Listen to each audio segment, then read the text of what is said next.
Hello everyone, welcome to English speaking course day 3। मेरा नाम पूजा है। चलिए हम अपनी आज की क्लास स्टार्ट करते हैं। आज मैं आपको पढ़ाऊंगी कि इंग्लिश बोलने के लिए आपको सबसे ज़रूरी जो है 3 टेंसेस की ज़रूरत रहती है। फर्स्ट जो है वो है प्रेजेंट इंडेफिनिट टेंस, सेकंड है प्रेजेंट कॉन्टिन्यूस टेंस और थर्ड वन है पास्ट इंडेफिनिट टेंस।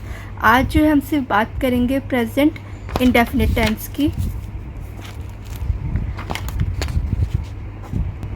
तो आज हम देखेंगे प्रेजेंट इंडेफिनिट टेंस। इससे हम देखेंगे कि हम इससे जो है किस तरह से सेंटेंस बनाएंगे और ये हमारे बोलने के लिए कितना इम्पोर्टेंट है। जब हम इंग्लिश बोलते हैं तो ये इसकी कितनी इम्पोर्टेंस रहती है। तो इसमें हम देखते हैं कि प्रेजेंट इंडेफिनिट में अगर हमें सिंपल सेंटेंस बनाने हैं तो हम कैसे बनाएंगे। सब्जेक्ट प्लस वर्ब की फर्स्ट फॉर्म और हम लेंगे इसमें SES। तो इसको तो आप अभी भूल जाओ, इसको अभी आप भूल जाओ। पहले हम देखते हैं इससे, क्योंकि हमने जो इससे स्टार्टिंग करी थी। पहले हम यहाँ तक लेंगे, फिर मैं आपको ये भी दिखाऊंगी कि आपको इससे किस तरह से बोलना है।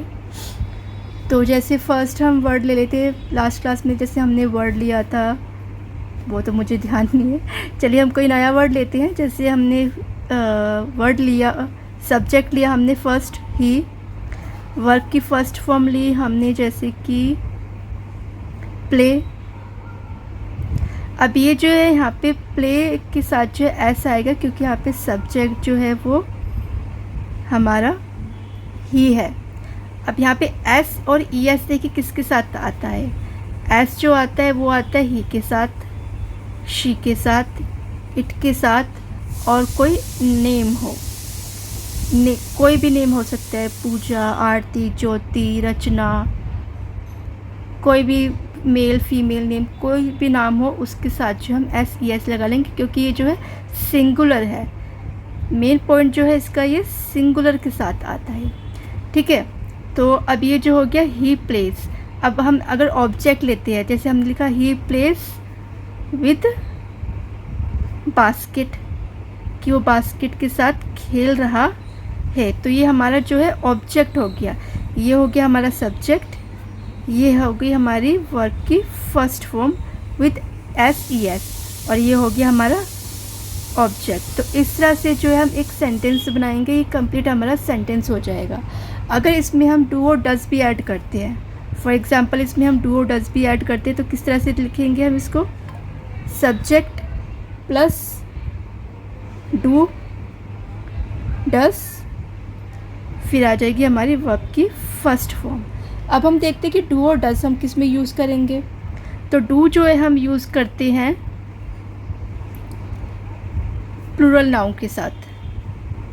अब प्लूरल नाउन कौन से हैं हमारे, कोई भी हो सकते हैं प्लूरल नाउन। जैसे कि नाउन कोई भी एक से जो ज़्यादा नाउन होंगे उसे हम प्लूरल नाउन कहते हैं। और इसके अलावा जो है हम यूज़ करेंगे डू को I,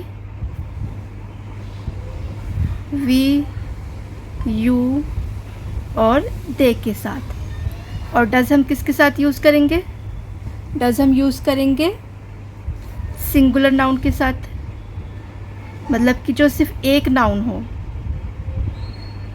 एक नाउन हो उसके साथ जो हम डज यूज़ करेंगे। और जो है ही, शी, इट और किसी नाम के साथ, नाम चाहे कोई भी हो, कोई फीमेल नेम, कोई मेल नेम, व्हाटएवर कोई भी नाम हो, तो उसके साथ जो हम डज यूज़ करेंगे।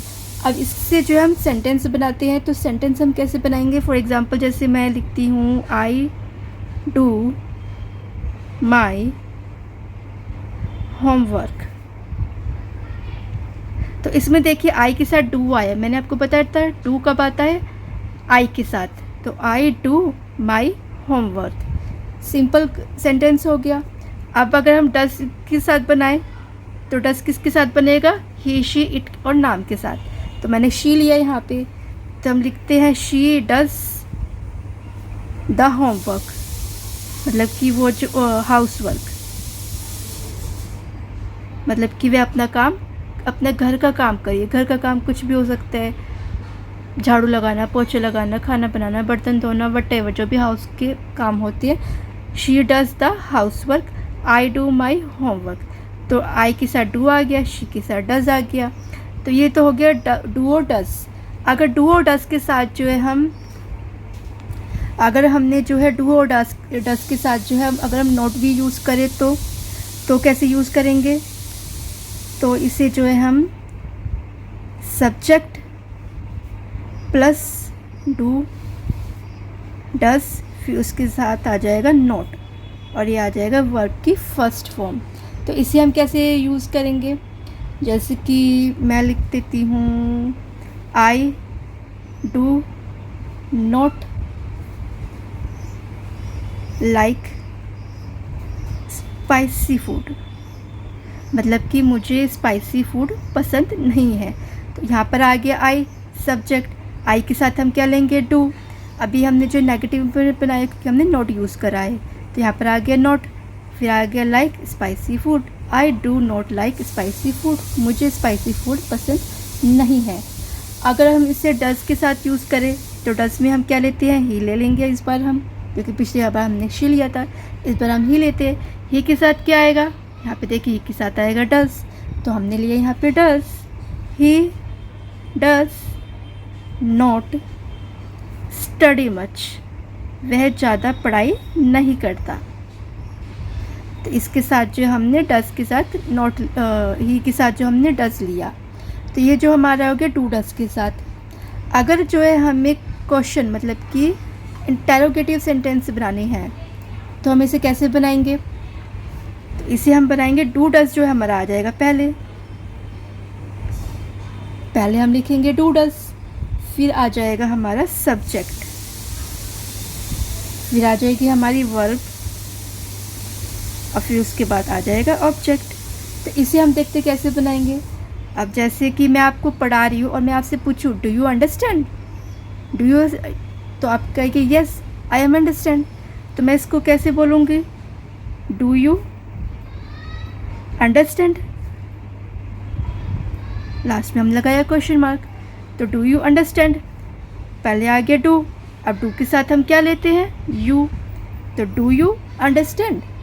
तो इस तरह से हमारा ये जो इंटेरोगेटिव मतलब कि क्वेश्चन वाले सब्जेक्ट हो, क्वेश्चन वाले जो है सेंटेंस हो गए। अगर हम जो है डज़ के साथ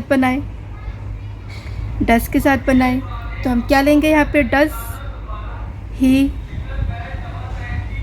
स्पीक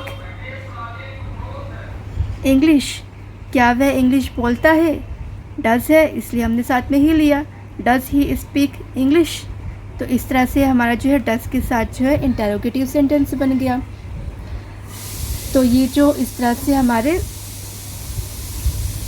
सब्जेक्ट, इस तरह से हमारे जो सेंटेंस बन गए। अब जो है हम कुछ सेंटेंस देखते हैं जिसमें जो है सारे आ जाएंगे। फॉर एग्ज़ाम्पल जैसे मैं, चलिए अब हम कुछ एग्ज़ाम्पल देखते हैं। तो कुछ एग्ज़ाम्पल में फर्स्ट एग्ज़ाम्पल जैसे मैं लिखती हूँ, जैसे कि आई प्ले बास्केटबॉल,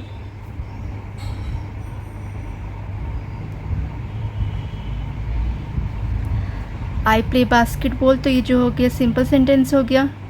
कुछ और देखते हैं जैसे कि शी रीड्स बुक, और एग्ज़ाम्पल देखते हैं जैसे कि he works as a teacher. तो आप जो है सेंटेंस जो मैं बना रही हूँ उसमें आप देखते जाइए कि मैंने किस तरह से सेंटेंस बनाया है।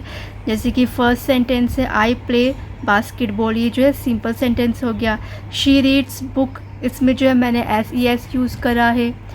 थर्ड सेंटेंस हो गया he works as a teacher, इसमें भी जो है मैंने SES यूज़ करा है। तो इस तरह से जो है यहाँ पे ये सेंटेंस हो गए। अगर हम कुछ नेगेटिव्स देखें, नेगेटिव्स में हम जो है नॉट यूज़ करते हैं डू और डज़ के साथ।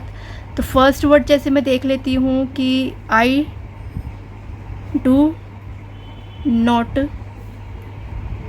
Play basketball. तो यहाँ पे जो है मैंने नेगेटिव वर्ड लिया है, नेगेटिव सेंटेंस बनाया है, I do not play basketball. और अगर मैं और एग्जांपल देखूँ, जैसे कि जैसे मैं लिखती हूँ, we do not listen music.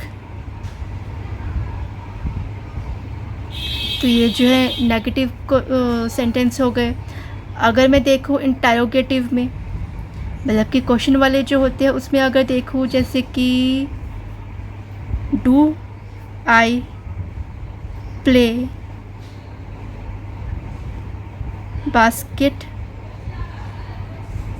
Ball, do I play basketball. और देखूँ, जैसे कि मैं अब इसी को जो है मैंने कुछ जैसे मैंने यहाँ पे लिखा था कि he works as a teacher. अगर मैं इसको नेगेटिव इंटरोगेटिव में करूँ, तो अगर मैं इसको लिखूँगी तो कैसे लिखूँगी, does he work as a teacher. तो इस तरह से हमने जो है डस के साथ क्वेश्चन वाला सब्जेक्ट सेंटेंस बना लिए। तो इस तरह से जो है मैंने आपको कुछ सेंटेंस बताए हैं, उसके मैंने एक रूल बताए, इसको किस तरह से बनाते हैं वो बताए, फिर आपको मैंने कुछ एग्जांपल बताए। अब आप क्या कीजिएगा, आप घर में जो है इनकी प्रैक्टिस कीजिएगा। पहले आप जो है इनका स्ट्रक्चर देखिएगा कि कौन सा जो है किस तरह से बना है, फिर उसके बाद जो है आपको अपनी तरफ से बनाने हैं, या फिर आप गूगल भी कर सकती हैं।